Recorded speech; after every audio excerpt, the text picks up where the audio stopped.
Démonstration de la propriété qui concerne la convergence ou pas des suites de type géométrique. Donc on considère les suites du type Q puissance n, et le premier terme on prend 1, mais il suffit de multiplier par le premier terme que vous voulez, ça se généralise facilement à toutes les suites géométriques. Et du lemme qui va nous servir à faire cette démonstration. Donc voici le lemme, c'est une petite propriété dont on va se servir après dans la démonstration. On le traite à part pour ne pas encombrer la démonstration. Donc on essaie de démontrer que pour tout A strictement positif, et pour tout n entier, on a cette inégalité. C'est une inégalité vraie pour tout n, ce qui donne envie de faire une démonstration par récurrence, et effectivement on va faire une démonstration par récurrence. Alors, initialisation, on va appeler cette inégalité Pn 10n comme d'habitude. Initialisation, qu'est-ce qui se passe quand n égale 0? Quand n égale 0, le premier membre c'est quoi? C'est 1 plus a puissance 0, ça fait 1. Le deuxième membre c'est 1 plus 0 fois a, ça fait 1. Donc les deux membres de l'inégalité sont égaux. Donc on a bien 1 supérieur ou égal à 1, donc P0 est vrai. L'initialisation est satisfaite. L'hérédité.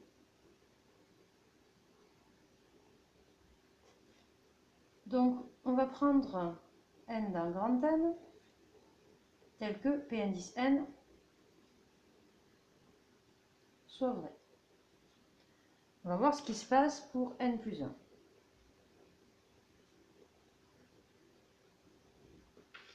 Comme d'habitude, quand on a des puissances et qu'on veut faire une démonstration par récurrence, on remarque qu'au rang n plus 1 plus a puissance n plus 1, c'est 1 plus a facteur 2, 1 plus a puissance n, et c'est ça qui va nous aider à faire notre récurrence. Notre hypothèse de récurrence, Pn 10n, c'est que 1 plus a puissance n, c'est supérieur ou égal à 1 plus na. Et là, pour pouvoir écrire Pn plus 1, on a envie de multiplier par 1 plus a. Comme ça, on aura 1 plus a puissance n plus 1. Et c'est ce qu'on va faire. Et on a le droit, parce que en multipliant par 1 plus a, notre a, il est strictement positif. D'accord? C'était notre hypothèse de départ. Donc ça, c'est bien strictement positif. Et on peut multiplier par 1 plus a sans avoir à changer le sens de l'inégalité. Donc on obtient 1 plus a facteur de 1 plus a puissance n. Et de l'autre côté, 1 plus na facteur de 1 plus a. Ici, on a 1 plus a puissance n plus 1, c'est ce qu'on voulait. Ici, on va développer et on va voir ce qui se passe. Si on développe ici, on obtient 1 fois 1, ça fait 1. Plus na fois 1, ça fait na. Plus 1 fois a, ça fait a. Plus na fois a, ça fait na carré. Ça tombe très bien, parce que là, on a na plus 1a. Donc on a bien 1 plus n plus 1a, et c'est ce qu'on voulait.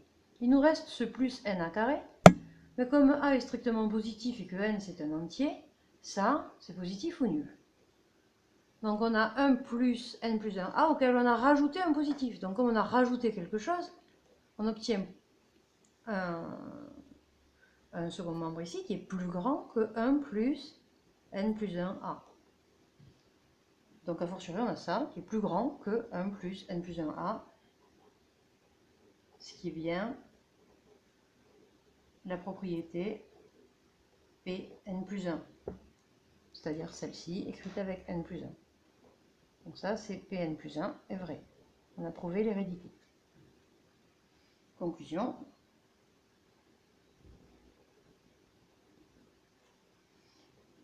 Pour tout A dans R plus étoile, pour tout n dans grand N, on a bien 1 plus a puissance n supérieur ou égal à 1 plus na. Vous vous demandez à quoi ça sert? Eh bien ça sert à démontrer le théorème suivant.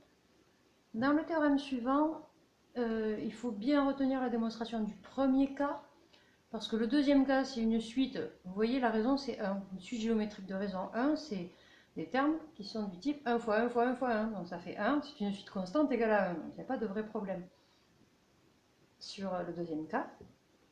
Et on va faire un petit calcul astucieux dans le troisième cas pour se ramener au premier cas. Donc c'est le premier cas qui va être la démonstration à retenir. Le dernier cas, on verra que c'est une suite avec des termes d'indices pairs et impairs qui divergent chacun de leur côté. Premier cas. On s'intéresse au cas où Q est plus grand que 1. Comme je disais, c'est dans cette démonstration qu'on a besoin du lemme et c'est cette démonstration qui va servir à faire tous les autres cas. Il est plus grand que 1, avec notre lemme, là, avec le 1 plus A, on peut se dire, plus grand que 1, ça veut dire qu'il est au-delà de 1, ça veut dire que c'est 1 plus quelque chose. On va donc poser Q égale 1 plus quelque chose. Et vu notre lemme, on va poser 1 plus A. Avec A strictement positif, puisque Q est strictement plus grand que 1. Du coup, notre suite de termes général Q puissance n peut s'écrire 1 plus A puissance n, et d'après notre lemme qu'on vient de démontrer, c'est plus grand que 1 plus NA. Donc, on obtient une suite de termes général Q puissance n qui est plus grande que cette écriture. On peut considérer que 1 plus NA, c'est un terme général de suite aussi. Sauf que n tend vers plus l'infini. Et donc, 1 plus NA tend vers plus l'infini, par somme et produit de limites de suite.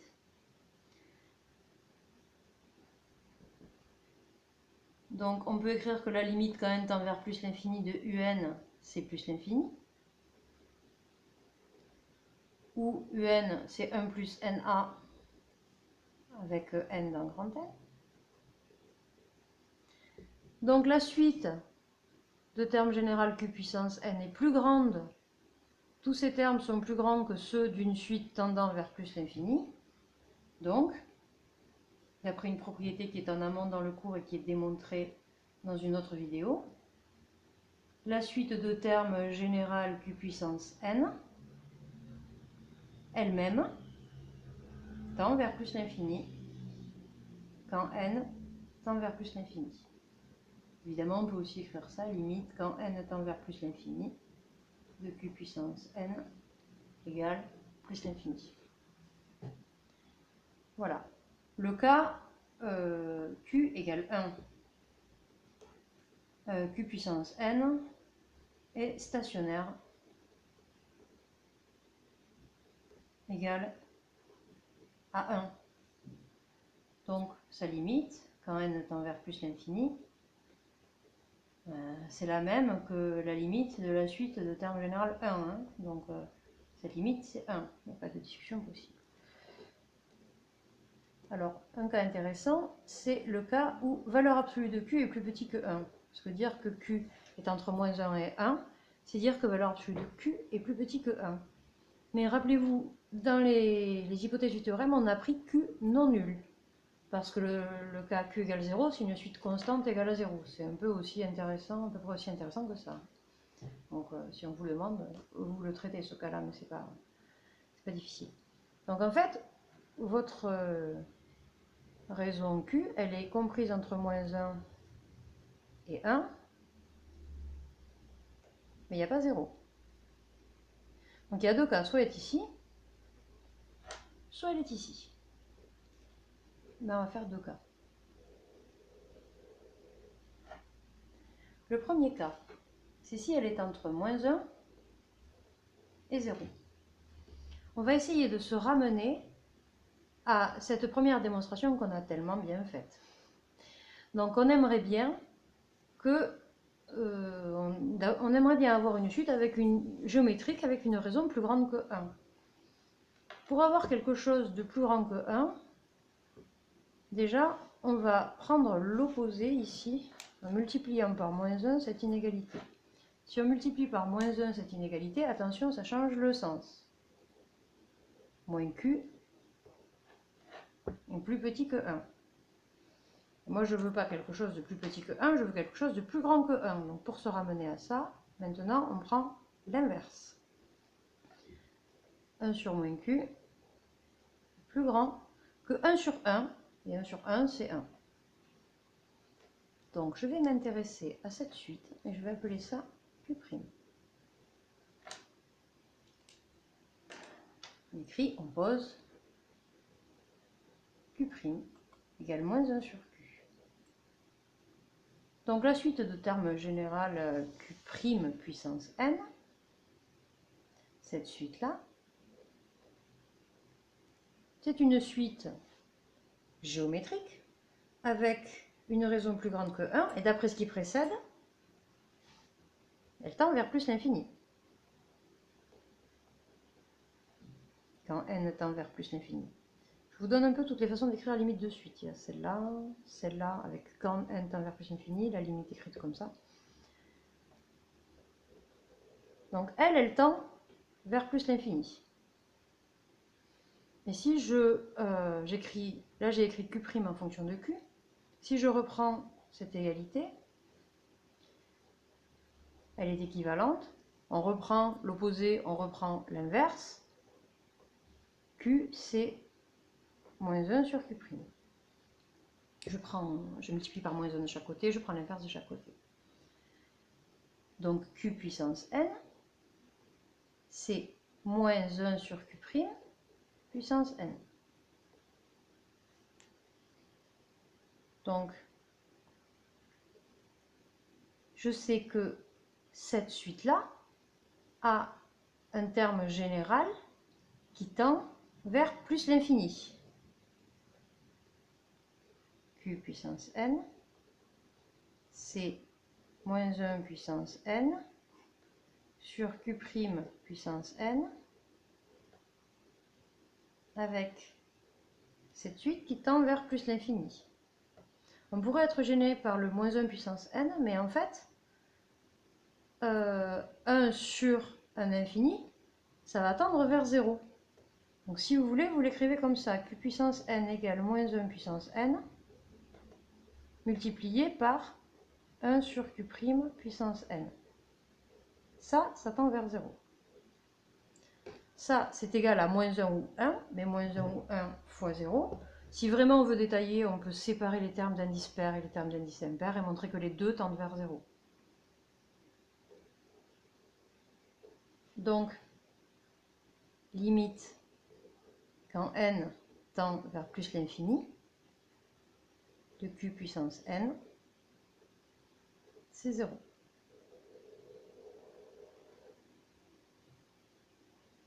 Voilà. Ça, dans le cours, je l'ai écrit plus ou moins 1 sur q' puissance n. Ça ne change pas le fait que ça tende vers 0. Deuxième cas. Dans le cas où q est dans cet intervalle ici, donc q est compris entre 0 et 1. Dans ce cas-là, même chose, je veux me ramener à ce cas ici. Donc, je vais considérer 1 sur q. Parce que 1 sur q est plus grand que 1. 1 sur q est plus grand que 1, donc d'après ce que j'ai démontré au tout début de ma preuve, en posant q' égale 1 sur q, on obtient une suite q' puissance n dont la raison est plus grande que 1, donc elle tend vers plus l'infini quand n tend vers plus l'infini. Et mon égalité que j'appelle 2 étoiles parce qu'étoile c'est déjà pris ici, mon égalité étoile-étoile est équivalente à dire que q c'est 1 sur q'. Il n'y a pas le moins, peut-être ça vous parle plus. C'est exactement le même raisonnement. Du coup, q puissance n, c'est 1 sur q' puissance n. Mais comme le q' puissance n, je viens de dire qu'il tend vers plus l'infini, mon q puissance n, c'est 1 sur une suite qui tend vers plus l'infini. Et d'après les règles d'opération sur les limites de suite, j'ai bien q puissance n égale 1 sur quelque chose qui tend vers plus l'infini. Donc, la limite quand n tend vers plus l'infini de q puissance n, c'est 0. Donc, dans les deux cas, la limite quand n tend vers plus l'infini de q puissance n, c'est 0. Le dernier cas qu'on n'a pas traité, c'est le cas q plus petit que moins 1. Dans ce cas-là, vous pouvez imaginer la suite des moins 2 puissance n. Donc si q est inférieur ou égal à moins 1, ce qui se passe,